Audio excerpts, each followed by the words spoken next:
Bom dia, irmãos. Bom dia. Amém. Então, pela graça de Deus, mais um dia nós temos para adorar o nosso Deus, louvá-lo, agradecer o seu nome e ter o privilégio, irmãos, de poder juntos aqui aprender mais a sua palavra, crescer no conhecimento do Senhor e adorá-lo. É um grande privilégio. Só enquanto o irmão Alan ajeita aqui, será que vai chegar lá?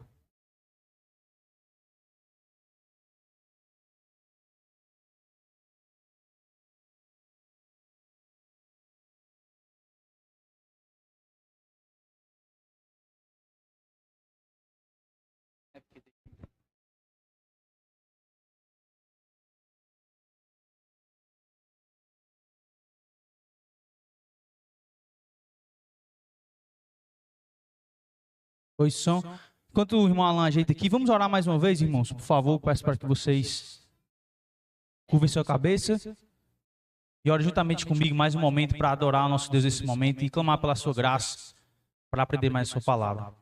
Nosso Deus, muito obrigado por essa manhã. Como nosso amado irmão Alan orou aqui já, nós queremos continuar louvando a Ti, adorando e suplicando em especial por essa aula.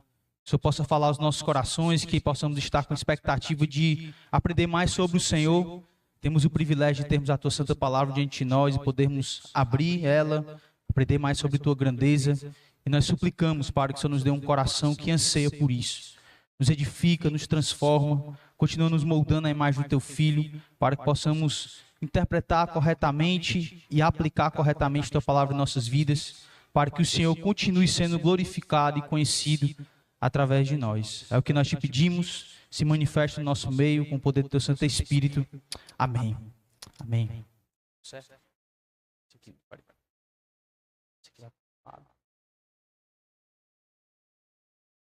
Só um instante, só ajeitar aqui.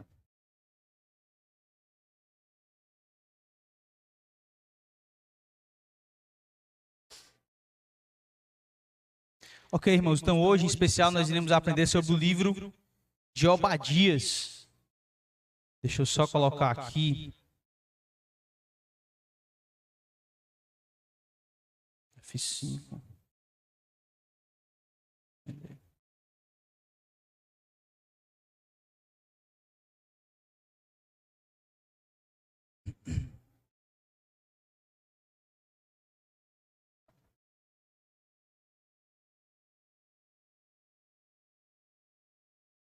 Pronto.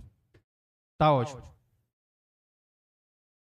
Ok, irmãos, então iremos dar continuidade. Eu sempre gosto de lembrar disso. A grande ideia, irmãos, é que através desse estudo panorâmico das Escrituras, ao lermos a palavra de Deus no seu devocional, ou enquanto você está assistindo uma pregação, você tem aquela noção geral daquilo que está sendo ensinado. Então, como os bereanos, né? Enquanto Paulo ensinava, o que eles faziam? Analisavam, rapaz, será que Paulo está certo? Então a gente tem que ir estudando a palavra de Deus, entendendo ela como um todo, e o panorama vai ajudar você nesse sentido, tá certo? Então, eu sempre gosto de incentivar você a dar com sua caneta, com seu lápis, porque isso acaba nos ajudando a anotar, né, algumas coisas importantes que com certeza servirão para a gente ter um devocional mais proveitoso, tá bom? Caso você não tenha esse costume, tente ir alimentando devagarinho, tá certo? Acredito que isso vai lhe ajudar. Só uma ideia para vocês. Então, em especial hoje é o livro de Obadias, estaremos aprendendo. Vocês conseguem ver desde trás? Está um pouco apagado aqui, né? Então, qual é a minha ideia hoje na aula com vocês? Eu queria dividir a aula em dois momentos.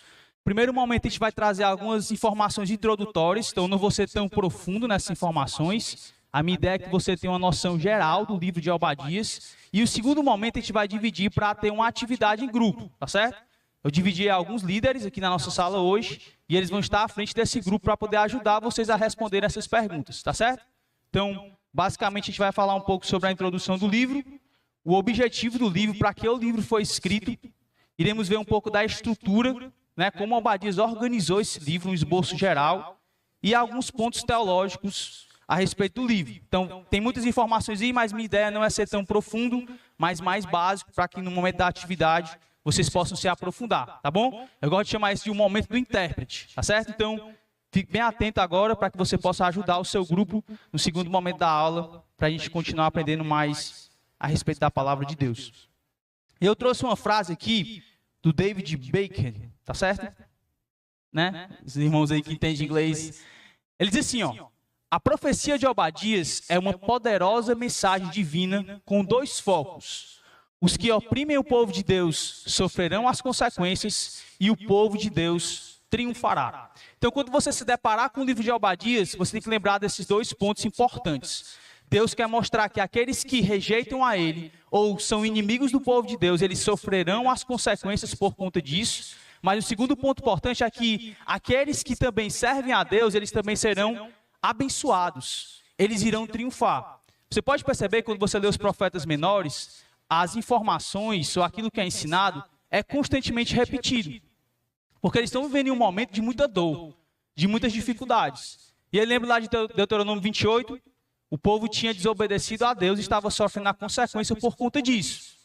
Então, alguns profetas eles vão focar mais em uma mensagem de esperança, outros profetas vão focar em uma mensagem mais para que o povo se arrependa. E aqui Obadias ele meio que foca mais em uma mensagem de esperança. Então, o povo de Israel está sofrendo por causa da queda lá de Jerusalém. Iremos ver isso um pouco mais à frente. E aí Obadias quer dar essa esperança, tá certo? De forma especial para o povo de Israel. Uma curiosidade interessante é que o livro de Obadias é o menor livro da Bíblia. Tá? Pensando aqui no Antigo Testamento. Ele é o livro que tem menos palavras hebraicas, são apenas 292 palavras, mas ao mesmo tempo é um livro com uma poderosa mensagem, como nós iremos ver um pouco aqui mais na frente. E algo legal, que quando a gente vai lendo o livro de Obadias também no nosso devocional, que a gente percebe tanto no versículo 1 como no versículo 21, que ele vai dar muita ênfase, é que tudo está nas mãos de Deus. O sofrimento está nas mãos de Deus. A esperança para o futuro também está nas mãos de Deus. Então Obadias ele foca nessas duas mensagens.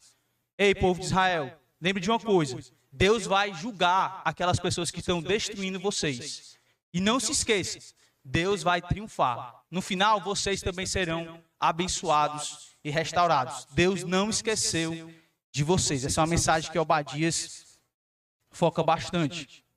E aí, algumas informações introdutórias sobre o livro. Abre sua Bíblia em Obadias. Oi? Alguém falou? Ouvi alguém falando. Obadias. Deixa eu ir controlando o horário aqui, que senão... Pronto, beleza. E aí, os microfones estão disponíveis aí, Samuel? Tem um aí? Alguém lê para mim? Tu pode ler, Júlia, por favor, o versículo 1 de Obadias?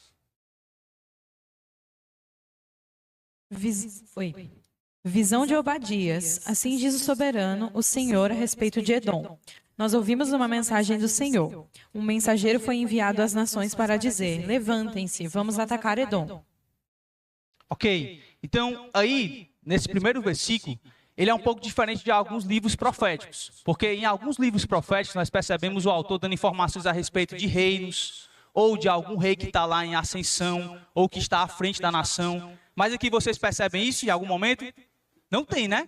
Não tem nenhuma informação. Qual é a única informação que a gente tem a respeito do livro como um todo? Quem é o autor e o que esse autor está recebendo, que é uma visão da parte do Senhor. Então a gente tem pouquíssimas informações sobre o autor desse livro. O que a gente sabe é que o nome Obadias, no hebraico, né, ele vai significar o servo do Senhor. Então, o nome dos leitores, dos leitores também, do povo de Israel, sempre quando eles davam um nome especificamente para alguma pessoa lá, tinha em vista algo.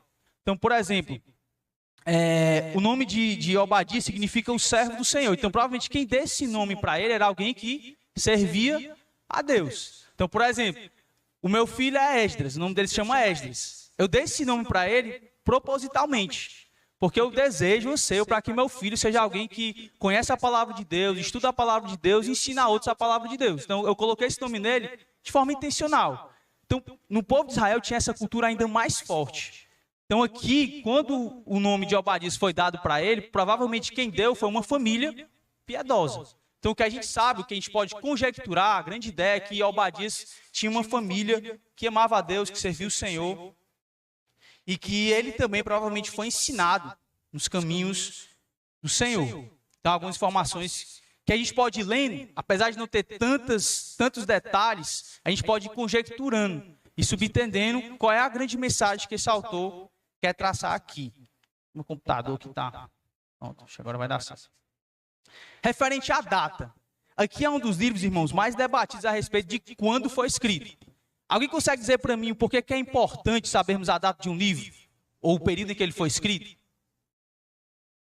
Contexto histórico. Então, isso aqui é uma coisa que vocês escutam constantemente aqui na igreja, né? Todo irmão que vai pregar, ele sempre faz um apanhado histórico a respeito de quando aquele livro foi escrito, como foi escrito, por que foi escrito, porque isso vai influenciar na mensagem que ele está entregando ali. Mas a curiosidade aqui é que em Obadias você não consegue saber com detalhes quando foi escrito. A gente consegue conjecturar, dar uma data provável, mas não tem como a gente afirmar categoricamente. Deixa eu pedir para um irmão abrir em Salmo 137. Você vai ler para mim o verso 7 e 8. E um outro irmão vai ler o versículo 10 ao 14 aí de Obadias. A gente tem mais de um microfone, né? Pronto. Passa aí para o lado, Júlio. Vai jogando o microfone para o lado, para o outro, reforçando os irmãos a lerem e me ajudarem. Então, alguém lê para mim primeiro Obadias 10 ao 14. E depois o Salmo 137, versículos 7 e 8.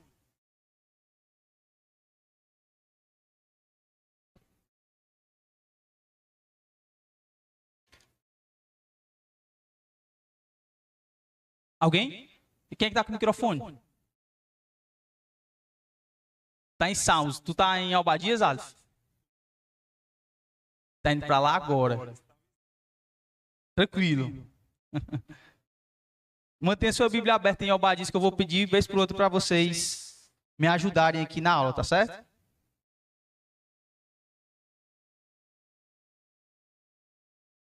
Mas alguém poderia trazer um copo d'água para mim? Ganhar esse galardão mole. Minha garganta aqui tá.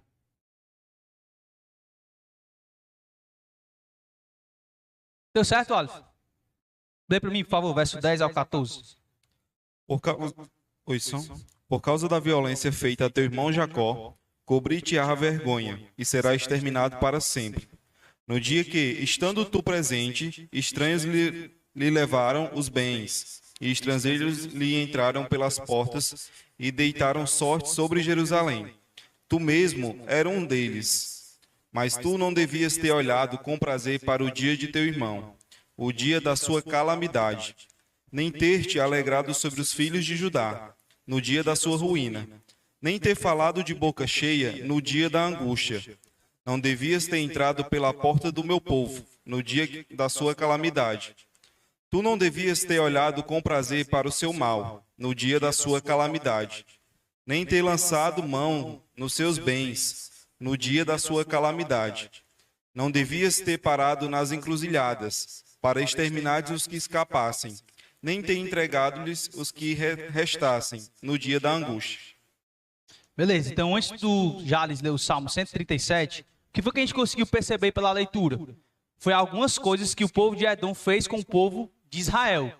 Que dia foi esse? Quando foi que eles fizeram essa maldade com o povo de Israel?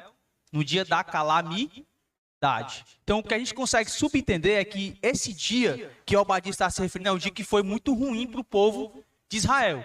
E aí, o que foi que esse povo, o povo de Edom, fez com o povo de Israel? Aumentou o sofrimento deles, fizeram eles sofrerem ainda mais diante do que estava acontecendo. E aí existe pelo menos 4 momentos históricos em que o povo de Israel sofreu muito diante de algum ataque da nação. Mas qual foi o maior momento histórico que o povo de Israel saiu totalmente destruído? Quem lembra? Quando? Qual foi a nação que atacou o povo lá de Jerusalém? Destruiu a cidade. Quem lembra? Babilônia. Muito bem lembrado. E aí, olha o Salmo 137. Lê para mim, Jales. Vê o que o autor diz aí no versículo 7 e 8. Contra os filhos de Edom, lembra-te, Senhor, do dia de Jerusalém, pois diziam: arrasai-a até os fundamentos. Filha da Babilônia, que hás de ser destruída. Feliz aquele que te der o pago do mal que nos fizeste. Beleza. Então aí, Jales, o que é que a gente percebe nesse texto? Deu para pegar um pouquinho a ideia? Então é um salmo pós-exílio. Ali é um momento em que o autor está se referindo como é que foi aquele dia da calamidade. E aí ele lembra de quem?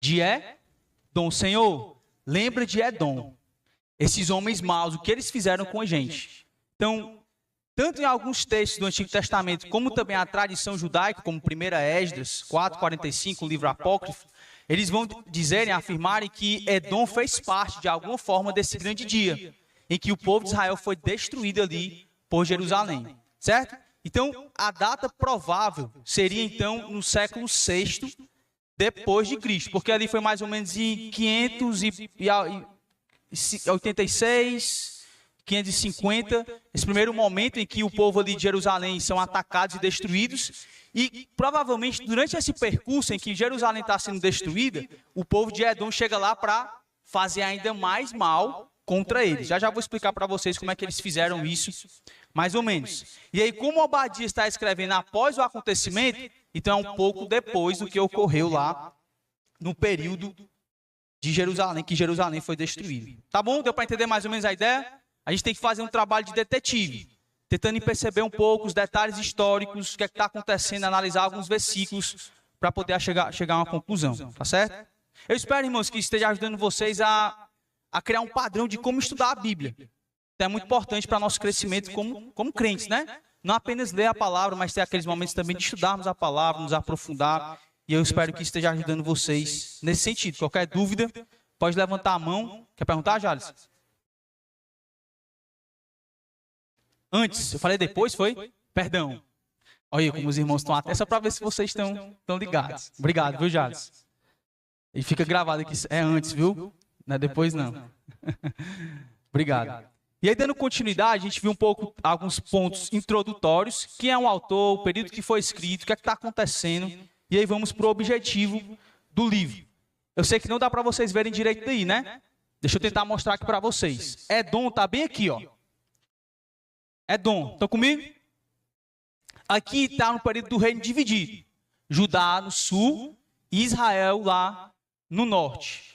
Então, nesse período que provavelmente Obadias está descrevendo o que aconteceu, o reino do norte já foi destruído. Não existe mais, tá certo? E o reino do sul, Judá, ele ainda está ali naquele período de ter alguns reis piedosos, mas também está sendo destruído. E aí, nesse período em que o povo aqui, Judá, está sendo levado para a Babilônia, o reino aqui de Edom está, nesse período, tem tanto essa passagem aqui, como também tem outra passagem aqui no final das terras de Edom. Nesse percurso, eles estavam aumentando o sofrimento do povo de Judá. Então, o autor vai meio que descrever uma progressão de maldade que o povo lá de Edom estava fazendo com o povo de Israel. Quando a gente for falar dos temas teológicos, a gente vai ver com mais detalhes o que eles estavam fazendo. Mas só para vocês entenderem o porquê que o autor está escrevendo isso especificamente para o povo de Edom. Então, enquanto Jerusalém está indo, o povo de Jerusalém está indo lá para a Babilônia, aquelas pessoas que conseguiram fugir naquele cerco ali babilônico, o povo de Edom estava achando eles e estava destruindo eles também, pegando eles. Então, imagine, tem uma perseguição aqui, ou algo do tipo, e aí alguns irmãos conseguem fugir. E aí, quando você consegue fugir, tem um inimigo lá fora, só esperando você, para levar você de volta para os babilônios, e eu então destruir você naquele exato momento. E aí, tendo em vista esse contexto, o autor tem um objetivo de ensinar algo não para Edom, mas especificamente para o povo de Israel. Se você olhar comigo aí, ó, veja na sua Bíblia. O versículo 1 que a Júlia leu, diz assim, ó, visão de Obadias. Assim diz o Senhor Deus a respeito de... Então, quer dizer que Obadias está escrevendo para Edom. É? Não. Ele não está escrevendo para Edom. Olha esse resumozinho aqui, ó. O objetivo não era advertir Edom a respeito do iminente julgamento, mas reassegurar ao povo de Deus a sua triunfante justiça em ação, ou melhor, que era para ser em favor deles, tá certo? Tem um errozinho aí. Ou em favor deles. Então, apesar de Obadias estar se dirigindo de alguma forma para Edom, aquela mensagem que ele estava recebendo da parte do Senhor não era para o povo edomita. Era especialmente para o povo de Israel. Era uma mensagem para trazer esperança para eles, de algum modo. Então, Deus vai falar contra os inimigos do Senhor, para poder dar esperança para o povo de Israel. E aí, nesse inteirinho, a gente vai perceber lá no versículo 15, que há uma interrupção abrupta mesmo no texto. E aí, Obadias deixa de falar do povo de Edom e ele vai começar a focar em todas as nações. Então, parece que, de alguma forma, o dia do juízo de Deus, que ele está ali falando contra os edomitas, olha, o que vocês fizeram, eu vou julgar vocês receberão justamente o que vocês fizeram contra o meu povo. E aí, é como se Deus estivesse falando aqui para o povo edomita e ele olhasse para as outras nações. Olha, e vocês também, outros povos, outras nações que também fizeram o que é de ruim, o que é injusto, eu também vou julgar vocês. E aí, enquanto Deus está como se estivesse falando aqui com os edomitas e com as nações, o povo de Israel está escutando. É como se Deus estivesse dizendo, ei, eu não esqueci de vocês. Eu estou no controle. Tudo está nas minhas mãos. Eu estou no controle de tudo que está acontecendo. Então essa é uma grande mensagem, o grande objetivo do livro, tá bom? Como um todo. Até aqui alguma dúvida, irmãos? Estão comigo? Ellison, tem um microfone, por favor?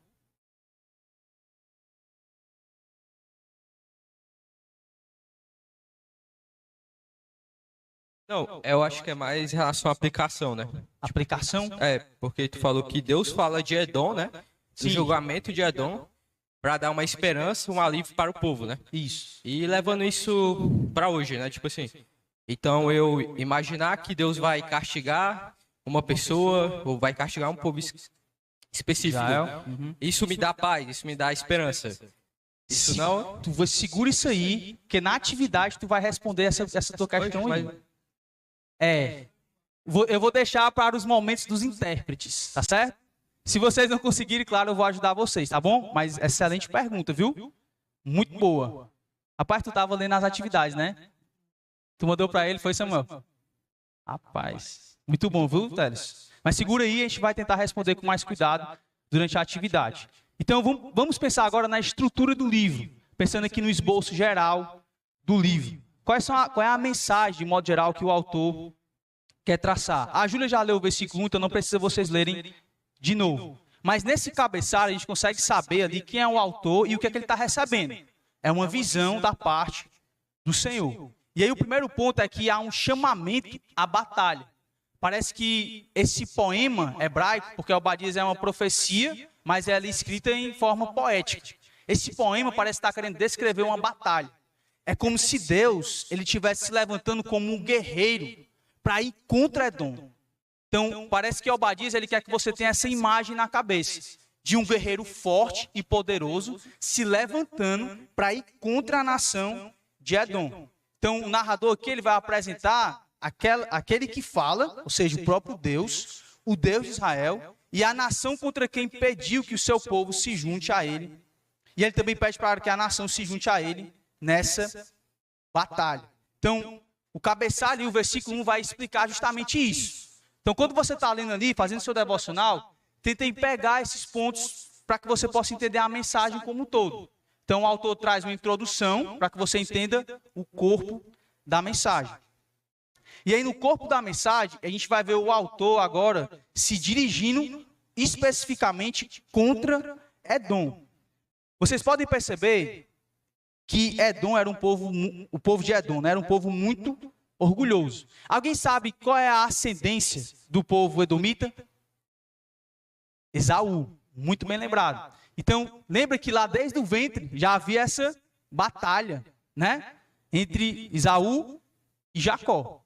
Deus já tinha dito que daquelas crianças iriam surgir duas nações. E quando a gente lê o Antigo Testamento como um todo, a gente percebe que sempre houve essa disputa entre os edomitas, o povo de Edom, e também o povo de Israel.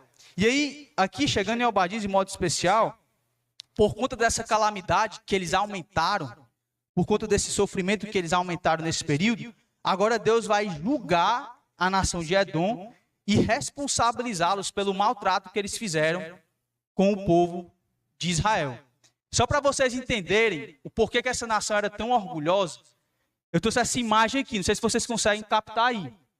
Aqui é uma região alta, que era onde eles ficavam, e eles construíam a casa deles por dentro da rocha. Estão comigo aí? Então imagina aí, nesse período, para um exército chegar aí era fácil? Imagine um exército tendo que escalar montanhas, de modo direto, né? Para poder conseguir atacar uma nação. Então, de alguma forma, o local que eles estavam estruturados, onde eles estavam, de alguma forma deixava eles orgulhosos.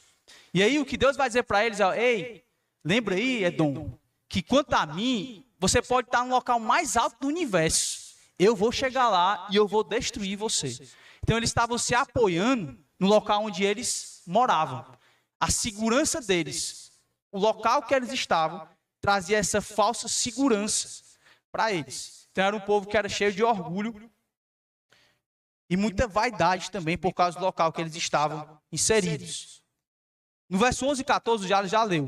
Eu já expliquei um pouco para vocês como é que eles aumentaram a calamidade do povo de Israel. Vocês lembram disso? Quando o povo de Israel estava fugindo, assim que eles fugiam, os edomitas estavam lá, no meio da estrada, só esperando o povo de Israel bater no pé. Ah, tentando fugir, né? Pois agora eu vou piorar a situação. E aí eles aumentavam o mal gradualmente diante daquilo que estava acontecendo com o povo de Israel. Então, tudo que eles fizeram contra a nação de Israel, eles estavam fazendo contra o próprio Deus. E aí, irmãos, abrindo um parênteses aqui, apesar de Deus usar a nação ali especificamente da Babilônia para destruir Israel por conta do pecado deles, isso não significa que Deus não irá julgar a nação babilônica. Então, deixa eu tentar pensar com vocês um pouco filosoficamente aqui, pensando no contexto das Escrituras como um todo, e em especial no Antigo Testamento. Quando Deus ele usa uma nação ímpia para julgar o seu povo, ele não está deixando ou ele não está esquecendo de que aquela nação ela é uma nação ímpia. Então, qual é a grande ideia? A Babilônia ela tinha um desejo de ser grande. Ela se preocupava com a glória de Deus? Não. Ela queria ser uma nação que queria tornar o nome de Deus conhecido? Não. Mas ela tinha um objetivo, que era vencer as outras nações ao seu redor, as outras cidades, e ganhar poder e status. Então, o que é que Deus faz? Deus usa esse desejo da nação babilônica para cumprir o seu propósito, que é, no caso, disciplinar o povo de Israel. Mas Deus não deixa de levar em consideração que a motivação da nação babilônica é uma motivação pecaminosa. Então, ao mesmo tempo que Deus usa isso em sua soberania para realizar o seu desejo, ele não deixa de considerar o grande dia que ele irá julgar aquele povo. Estão comigo? É igual a Abacuque, né? Abacuque faz essas perguntas constantemente. Né? Alguns autores vão falar, Senhor, como é que o Senhor usa um povo ímpio para julgar o teu povo, que é um povo santo? E aí, quando nós temos essa visão geral das Escrituras de como Deus age, a gente consegue entender e responder essas questões que surgem durante os nossos devocionais ou em alguma pregação.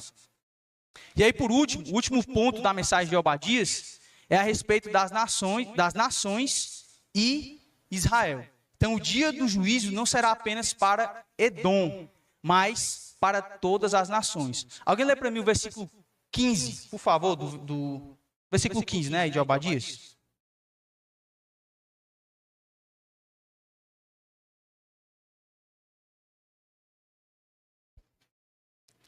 Oi.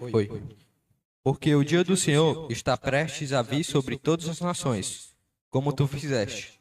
Assim se fará contigo. O teu mal feito tornará sobre a tua cabeça. Beleza. Então aqui em especial nós vemos que Deus agora meio que tirou o foco de Edom e agora ele vai e foca em todas as nações. Já vou falar um pouco sobre o dia do Senhor, né? Até na última aula a gente ficou discutindo um pouco o que seria esse dia, mas a grande ideia é que o dia do Senhor será um dia de julgamento e juízo, não somente para Edom, mas para todas as nações. Ali Edom estava servindo como se fosse uma ilustração do que iria acontecer com todas as outras nações ao redor do povo de Israel. Então o autor ele foca agora no julgamento que Deus vai trazer para todas as nações, mas como sempre, na maioria dos profetas, nós vemos Deus também focando em uma mensagem de esperança. O povo de Israel seria novamente unido e eles iriam receber as promessas que Deus fez para eles no Antigo Testamento, na Antiga Aliança. Tá bom? Deu para entender um pouco uma introduçãozinha básica, o objetivo do livro e a estrutura, a grande mensagem de Obadias. Deu para entender, irmãos? Estão comigo? Beleza. Alguma dúvida é só levantar a mão, tá certo? E aí vamos para o último ponto aqui da aula, que seria a respeito dos temas teológicos. Então, os temas teológicos, eles vão aparecerem constantemente em toda a Bíblia.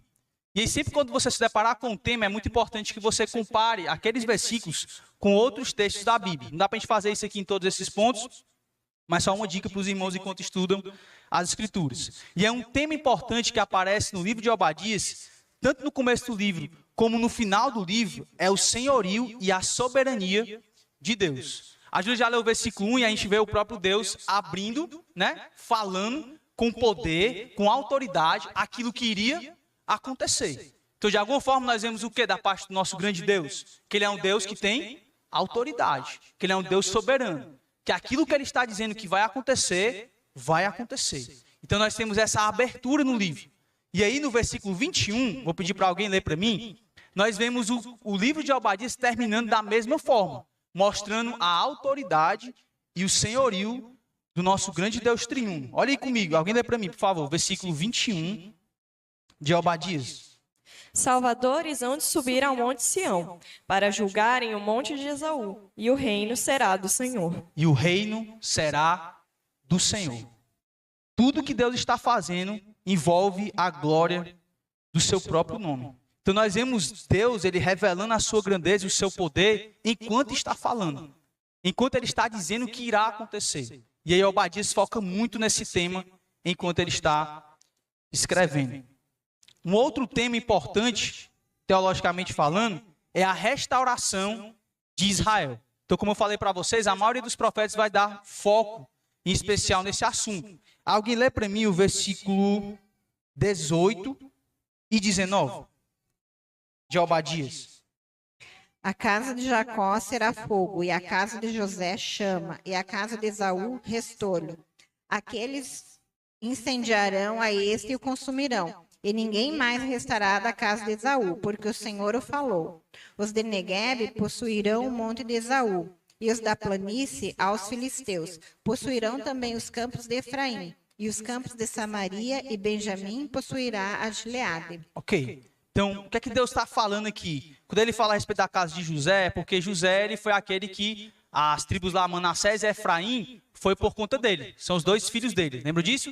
E aí, quando fala dessa região, em especial a região de José ali, está se referindo à região do norte, tá bom? E quando fala em especial de Judá, é a região do sul. Então, o que é que Deus está prometendo aqui para o povo de Israel? Está dizendo assim, ó, ei, apesar de vocês terem se dividido lá durante a história, lembra da divisão norte e sul? Apesar de vocês terem sido destruídos aí pelo Império Babilônico, eu vou restaurar vocês. E vocês vão reinar sobre as nações. E vocês vão terem domínio sobre as nações. Então não se preocupem. Eu vou restaurar e vocês vão terem domínio sobre todas as coisas. Então, embora Deus estivesse castigando, punindo ali o povo de Israel por conta dos pecados dele, até a infidelidade, né? A aliança que ele fez lá com o povo de Israel, que a gente observa em Deuteronômio 28, Deus está sendo fiel àquilo que ele disse. Deus também ele é fiel às suas promessas.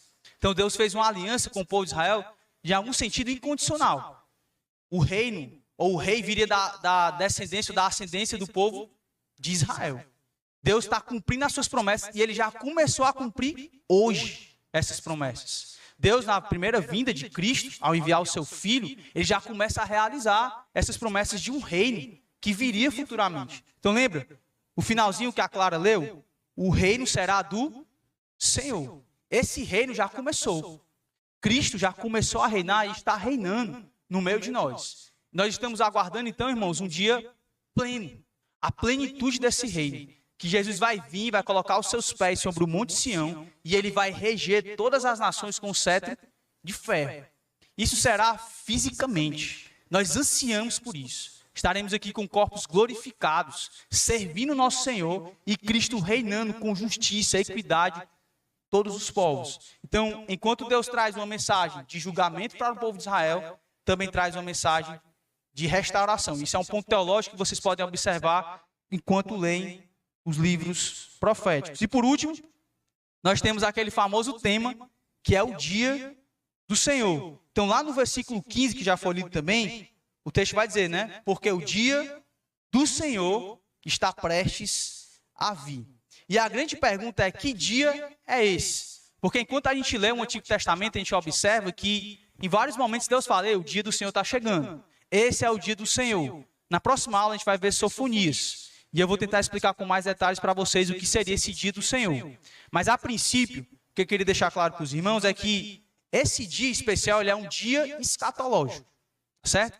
Ele é um dia. Vai ter um dia, é igual o reino de Deus. Ele já começou, não já começou? Mas ele haverá a sua plenitude. Então ele já começou, mas ainda não. Isso é uma chave hermenêutica que serve para a gente observar as promessas de Deus. Uma forma de interpretar alguns textos sagrados. Então, Deus já começou a realizar algumas atividades, algumas coisas a respeito das suas promessas. Mas haverá um dia em que haverá a plenitude dessa promessa. E qual é o texto que fala especificamente desse dia, de forma clara e categórica, como um dia? Olha em 2 Pedro, capítulo 3. Quando eu for ensinar Sofonias para os irmãos, eu vou querer me aprofundar um pouco mais nesse assunto. Mas só para ficar claro,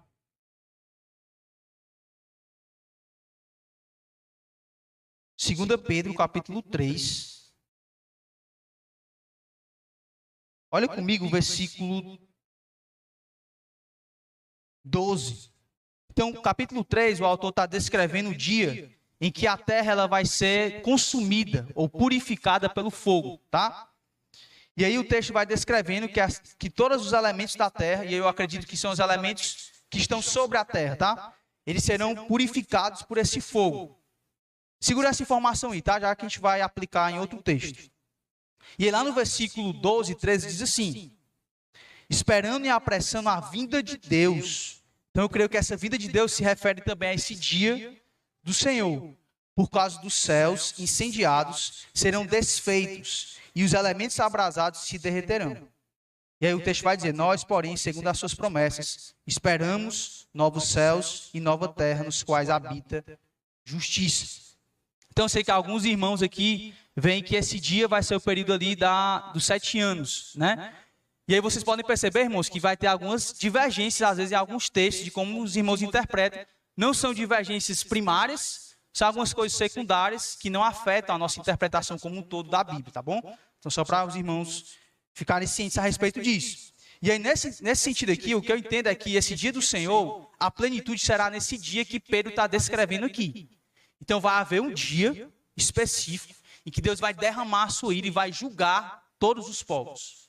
E aí, qual é o dia que em Apocalipse descreve como esse grande dia? O dia que Deus vai julgar todos os povos e vai derramar a sua ira sobre eles e lançá-los no lago de fogo. Qual é o texto de Apocalipse? Apocalipse 20. Abra lá, por favor. E aí a gente finaliza a nossa aula de hoje.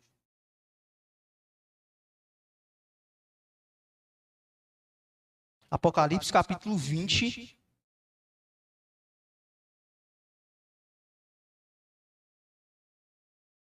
Olha comigo o versículo 11.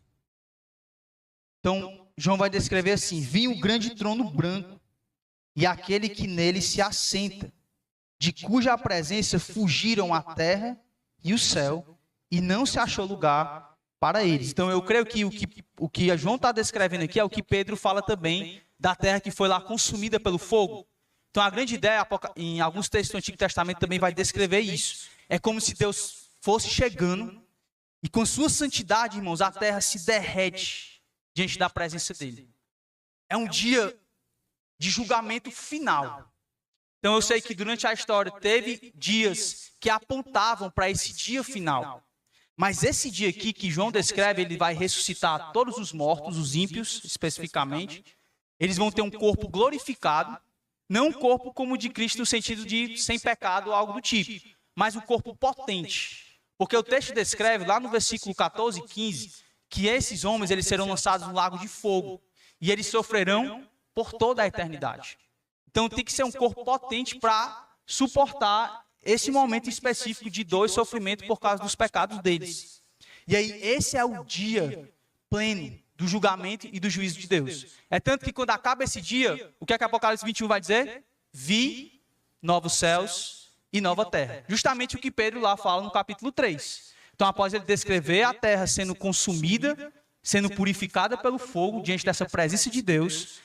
O texto do versículo 13 vai dizer que vi novos céus e nova terra. Então, claro, na forma como eu interpreto, pensando na escatologia, né? Eu creio que existe esse aspecto do dia do Senhor ali no período da tribulação, Deus derramando a sua ira, tratando em especial com o povo de Israel, mas haverá um dia pleno. Então as coisas já começaram. O dia do Senhor, irmãos, já chegou. Deus já está julgando. Deus já está vindo. Deus, dentro da sua eternidade, ele não faz parte do nosso tempo. Então é como se todas essas coisas estivessem acontecendo simultaneamente. Então quando a gente vê, por exemplo, crianças sendo estupradas, as pessoas que não têm poder de vencer alguma coisa e são ali de alguma forma injustiçadas. E a gente se pergunta, cadê Deus? Deus está no seu alto e sublime trono, reinando. Só que ele não faz parte do nosso tempo. Isso aqui, irmãos, é como se para o nosso grande Deus já tivesse acontecido. Deus já julgou esses ímpios. Deus já derramou a sua ira no sentido último. Isso aqui vai acontecer. Então o juízo de Deus não tardará. O dia do Senhor está se cumprindo cabalmente. E aí nós, na perspectiva histórica, estamos aguardando, mas Deus, em sua eternidade, já fez. Deus já exerceu isso, tá? Ô, irmã Dilda, tá com o microfone aí? E aí vamos aqui para a gente poder ir para a nossa atividade. Sobre esse dia, será o dia do arrebatamento da igreja ou a igreja já terá sido arrebatada? Não, lembra que Apocalipse 20 já tem passado o milênio, já tem passado a tribulação. Então o dia pleno, esse dia pleno, já tem acontecido tudo isso daí. Entendo. Tá bom? Então antes a igreja já foi arrebatada. Já seria no tempo da tribulação. Isso. É como se fosse assim, ó, vamos tentar criar essa imagem na cabeça. A gente está vivendo o período da era da igreja, aí após isso tem a tribulação, né? 3 anos e meio de paz ali, falsa paz, 3 anos e meio ali de grande tribulação. E aí após isso vem o milênio, e após isso vem o trono branco, que é esse juiz aqui de Apocalipse 20, o dia do Senhor de forma plena, e aí tem o novo céu e nova terra. Estão comigo, irmãos? Eu sei que são várias etapas, mas só para que você possa entender. E aí o arrebatamento, hoje eu ainda creio que nós seremos arrebatados antes do início ali da tribulação. Então certo? a igreja já veio para reinar com Cristo no milênio, já Isso, passou. já passou pelo milênio, e aí chega Apocalipse capítulo 20, versículo 11. Tá bom? Beleza, irmãos. Algo mais? Eu sei que deve estar cheio de dúvida aí. Quando a gente chegar em Sofonias, a gente vai ver com mais detalhes como é que Deus ele vai descrever nesse dia. Tá bom? Vários irmãos aí coçando o queixo. Fico feliz em ver esse empenho dos irmãos. Ok, irmãos. Então, aqueles irmãos que estão em casa, tá certo? Você vai receber uma atividade agora no grupo da igreja. Então, a gente vai paralisar agora. Pode finalizar aqui, Elis?